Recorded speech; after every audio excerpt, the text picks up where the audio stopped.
Hi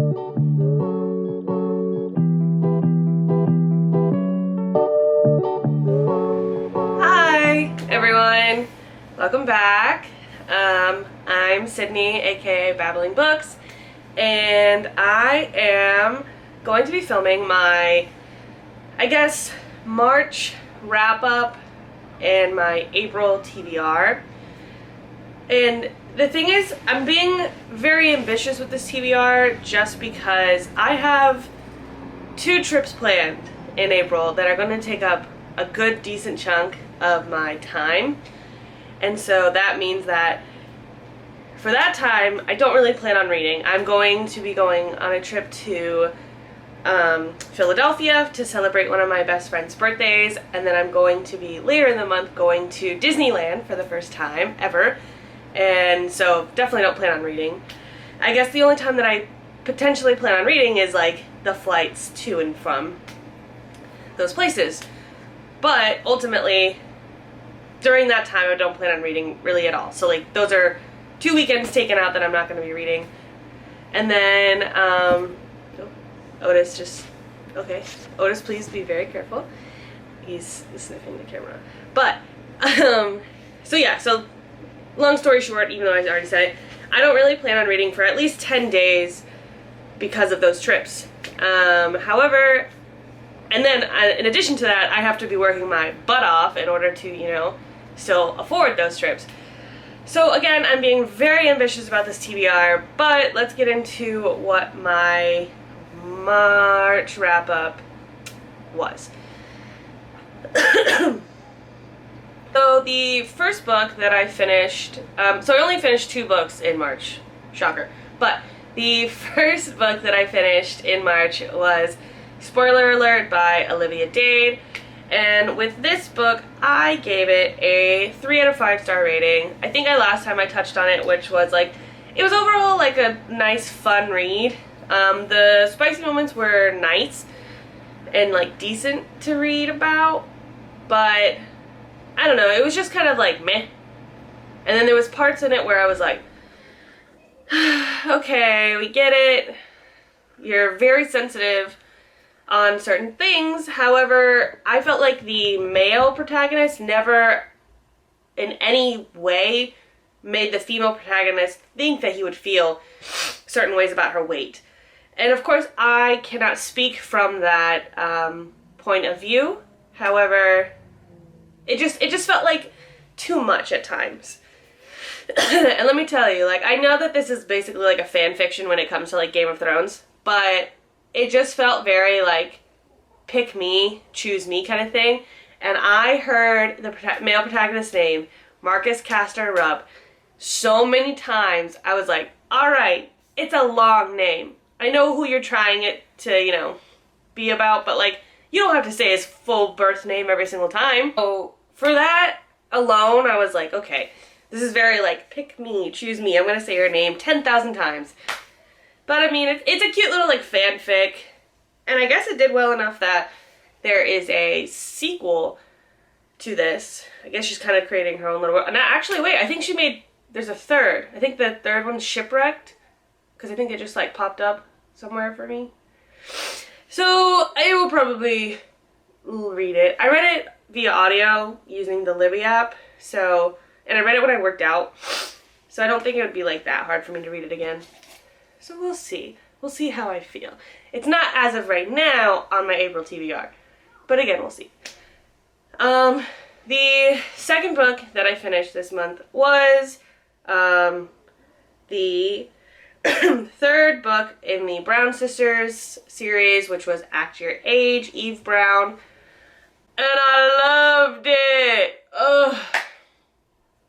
It's just, I don't know what Talia Hibbert does. I don't know what she does. I don't know what kind of mojo she puts in that writing, but I instantly fall in love. Instantly fell in love. Jacob? Let's talk. In that scene, when he just is like, yep, my male and masculinity is not shooketh by this, I was like, oh, that's attractive. And then don't know, it was just cute. Like, Eve, I could really, like, see from her perspective of, like, being the youngest, even though, I don't know, like, what am I talking about? I am not the youngest. I'm the oldest sister. I have a younger brother. But I could relate to her being like, I don't know where my path is going. I like these things, but I'm so afraid of failure that I'm just going to give up before it can blow up in my face. I loved it. Oh my God. My best friend Madeline, she said that this is her favorite out of the three, out of the Chloe, Danny, and Eve stories. Danny's still my favorite just because when it comes to romantic relationships, because essentially these books are romance novels, I liked Danny more just because I could relate to her on that aspect. And again, it was more of the, like, she's got to go fast. She's got to be the best, do the best. Ain't nobody going to get the chance to hurt her kind of best. And I could relate to that more than I could relate to Eve in that sense. But Eve's sense of, I'm so scared of failure and so scared of disappointing everybody because I chose the wrong path and I didn't do amazing at it, I really related to that. Side note, if you hear screaming children, it's because my apartment is like right next to a little field and kids are playing outside, so no one's dying. But with this story, in an essence, it was just perfect. It was just like the right amount of pacing, and then I really, like, of course, like, there's gotta be a little bit of like a moment because it's a romance issue. You can't be like pictures and roses and everything else. But I really, like, at one point, because I was again listening to this on audiobook, it was just like, I was like, this is so close to the end and there's not really been anything bad happen, and I hope it's nothing too serious. And essentially it wasn't. It was just a bit of miscommunication, which is very human. And I really like how Talia, except for the first one I was like, alright, why are we having two fights? Especially that last one was like, blah. But this was like very human, very like relatable, that the characters, as soon as something that like triggered what was going on and like why they'd always like had those walls up in their past happened, it was like, all right, yep, okay, I can't do this, and then like both of them were very at fault, but immediately we're like, no, like I essentially fucked up and I gotta make this right. And then it was like the cute little like movie ending and picture perfect. And I liked how at the end, where, spoiler alert, at the wrap up, it was like, oh, are you gonna propose to me? Cause this better not be it. And he was like, okay, yeah, I'm not proposing to you. And he was like, I just want to make you a manager. And she's like, okay, great, perfect. Because that was, again, very relatable to the characters. And I loved it. I thought it was great. I gave it 5 stars. I think I gave Danny 5 stars too, because again, I could relate to her more than anything. But I don't remember what I gave Chloe. I think I maybe gave her 4 stars, just because, again, that very end fight, which a lot of people say, but for her first one, it was good. For Talia's first one. So yeah, those are the 2 books that I read for March. And now, what I plan on reading in April, again, very ambitious. I have 2 ratherly large books, large for myself, here, that I've already started reading one of them, and the other one I have physically, but I'm going to see if I can read it audio book-wise for the flights. But I have 4 in total that I would love to read. So yeah. The first book, and the one that I'm currently reading right now, is one that I bought in the last video, and that is A Winter's Promise by Christelle Davos? French. Makes sense. And it's essentially a,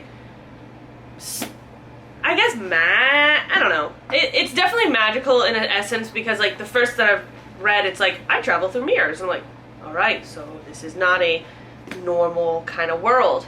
And I've only gotten like 30 pages in. And essentially this young girl who, I guess her family is like typically like interwoven family tree where it's like cousins marry cousins because it's like the magic system or whatever. But this time, because she's denied so many of the marriages to her to her cousins, she's denied so many of those that she's now, I guess, agreed upon marrying some foreigner who is like eons away, I guess, in their world. And that her great uncle is very hesitant about it, but again, he can't question it. He can't be like, no, you can't marry that man, because it's not his place to say.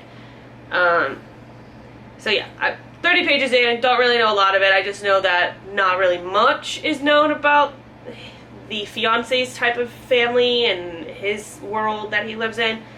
And so that's where I'm at, essentially. It's a pretty book.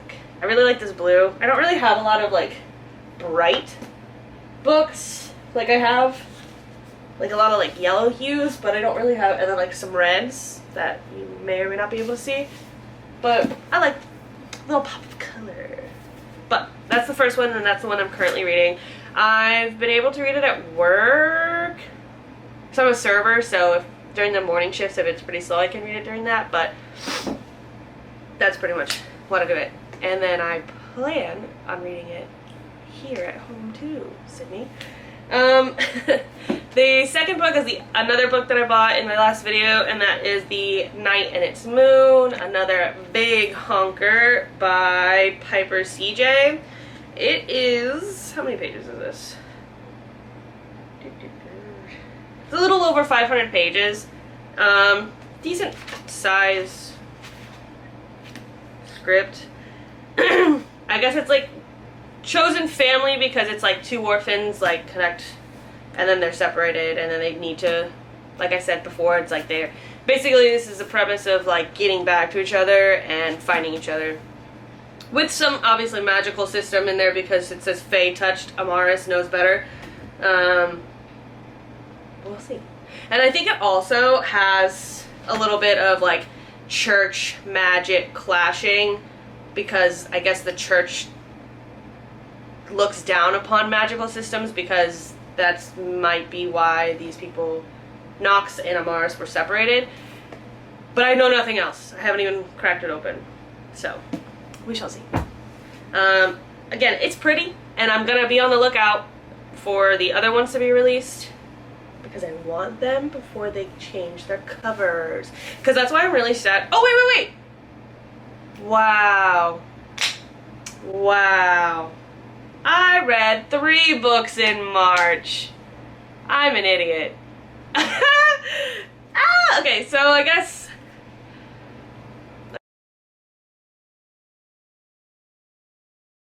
the third book the third book that I finished in March was the Atlas 6.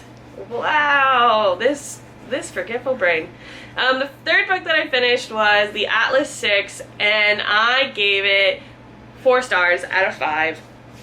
However, I really enjoyed this book. I thought the writing was perfect. I really look forward to how the story is going to go, and especially since it's now been picked up by a publisher, I don't know if it's going to be potentially warped by this now, you know, overarching presence of a publisher and like expectations that theirs in. That now the author is in.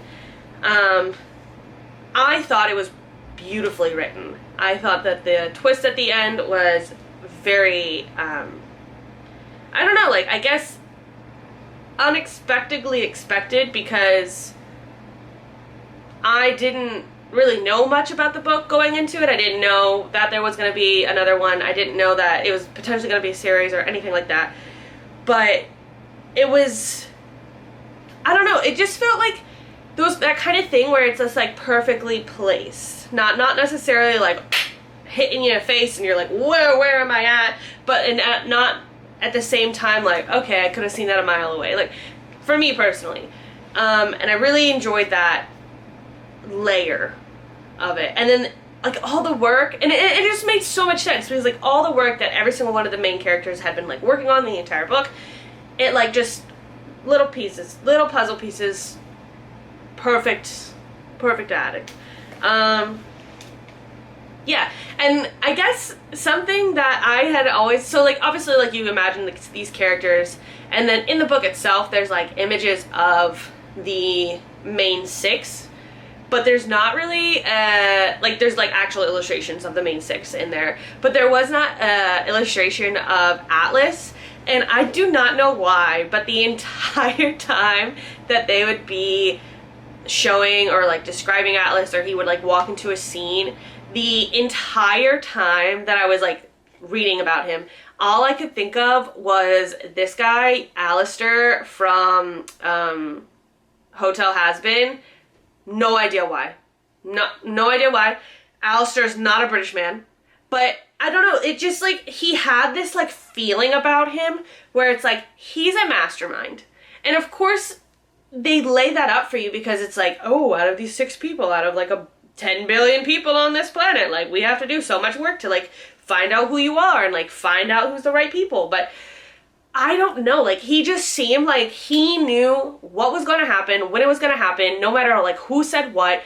Even it like, and it's like none of these characters had some like bad vibes from him. He just like seemed like the caretaker, and like I'm little secret because like obviously I know more than you when it comes to this society.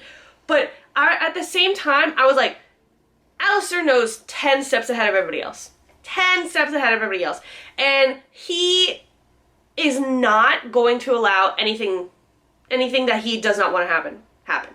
And so when this end at the book comes in, I'm like, does Atlas know?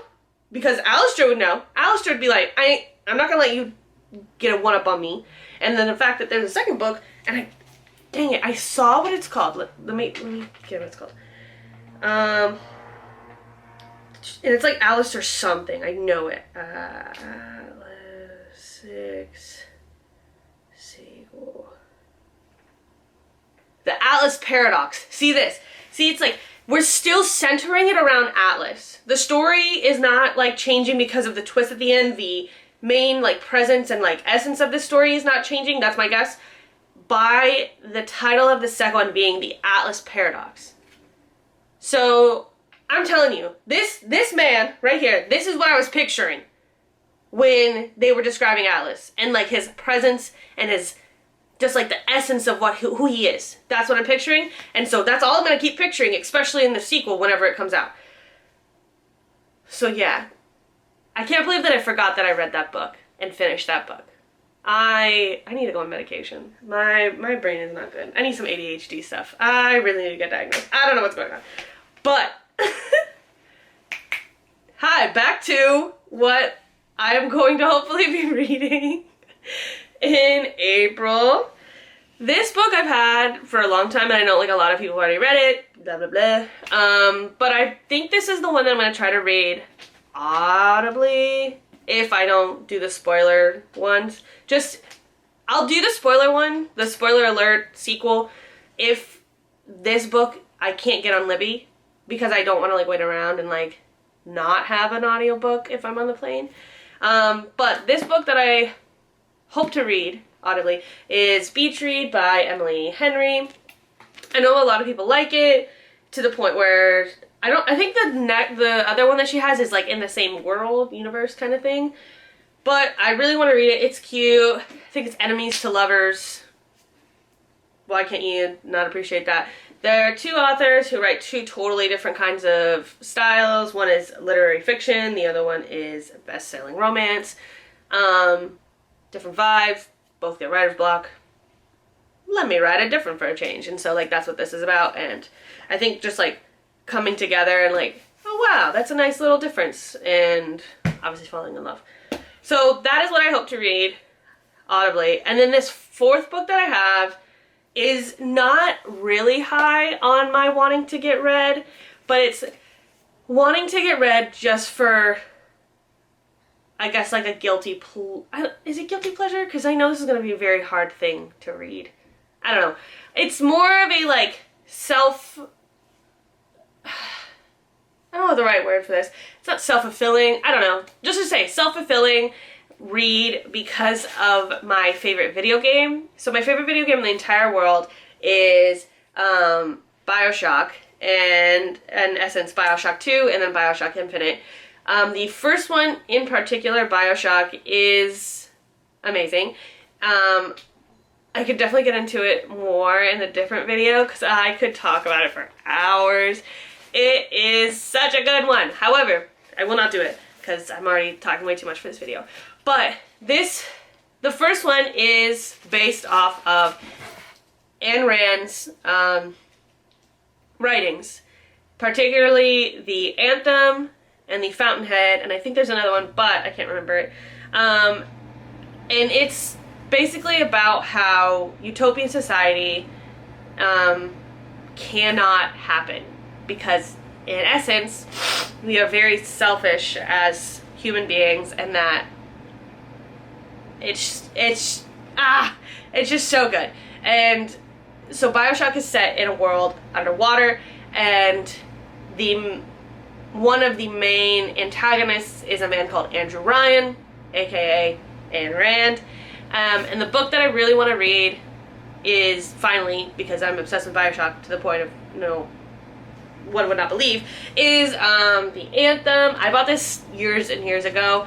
I've seen so many other cute and prettier copies, but this one in particular is one that she herself has, like, her edits are in, and like what she would like have like changed, and so I really, really like that aspect of it. But I know she's a very problematic individual, yeah, as many people were back then, but I am obsessed with BioShock, and so therefore I really, really, really, really, really, really, really want to read this book. But again, it's the lower man on my totem pole when it comes to what I want to read this month. So yeah, that is my TBR for April. I will try my darndest, because if I could read 4 books in April, that'd be like, that's already one more than I read in March, because apparently I read 3 books and I cannot remember. But that'd be great, and I really, really, really, really, really want to stick to this. I really want to, again, get off TikTok and swiping. Even though I learned so many things on there. But yeah, that's what I hopefully plan on reading, and I hopefully plan on having a great time, finally enjoying myself. I feel like for years I've always just like worked to like actually survive, and for the first time, not necessarily like first time in a while, because like I've been working this job for a year now, it just finally feels like I can enjoy myself, and like I have the funds to enjoy myself, which is really exciting. And I no longer feel like I have to like grind every single moment of every single day, which is now leaving me a little like, what do I do with my life? Or like, not my life, but like, what do I do with my time?